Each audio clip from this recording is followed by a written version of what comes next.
সেহরিতে এরকম মজার একটা ভর্তা হলে তৃপ্তি করে ভাত খাওয়া যায়। হ্যালো এভরিওয়ান, আসসালামু আলাইকুম। কেমন আছেন সবাই? এই ভর্তাটা করেছি মেইনলি আমার বারান্দার শাক পাতা দিয়ে। বারান্দার শাক পাতা বলতে এই গাছটা আমার বারান্দায় একা একা হয়েছে।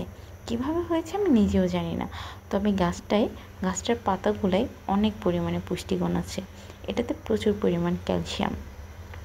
যাই হোক, তো ভাবলাম আজকে আমি কয়েকটা পাতা উঠিয়ে টাকি মাছ দিয়ে ভর্তা করে ফেলি। এটাকে আমরা বলি তেলাকুজার পাতা বা লতিপোল্লার পাতা, তো যে যেটা বলে আর কি। তো পাতাগুলো উঠিয়ে নিয়ে এসে আমি সুন্দর করে ফ্রেশ করে ধুয়ে নিয়েছি।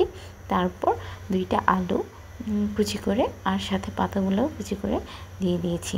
আর দিয়ে দিব একটা টাকি মাছ। আমি টাকি মাছ দিয়ে ভর্তা করি। দিয়ে দিব কয়েক টুকরা রসুনগুলো একটু বেশি দিতে হবে রসুন পেঁয়াজের ভর্তাতে, আর কয়েক টুকরা কাঁচামরিচ। যেহেতু ভর্তাটা খুব কম, এই জন্য কাঁচামরিচটা আমি একটু কম দিলাম। লবণ, হলুদ, জিরা গুঁড়া আর 1 টুকরা আদা রসুন বাটা, আর দিয়ে দিব পরিমাণ মতো তেল, সয়াবিন তেল, আর দিয়ে দিব পানি। দিয়ে আমি বসিয়ে দেওয়ার পর ঢেকে দিব। আর কিছুক্ষণ পর একটা ঢাকনা তুললেই দেখা যাবে এরকম সুন্দর একটা পানি অনেকটাই কমে এসে এরকম হয়েছে।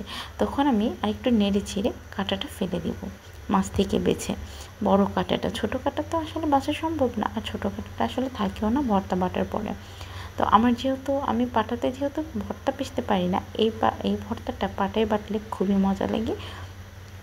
আমি ব্লেন্ডারে ভর্তা করি, অথবা ওই যে হাতে একটা আছে না, হাতে বানানো যায় যেটাকে বলে আর কি ভর্তা করার জন্য, ওইটা দিয়ে বেটে ফেলি। তো আমি সুন্দর করে নেড়ে চেড়ে একদম তেল বের করে নিয়েছি।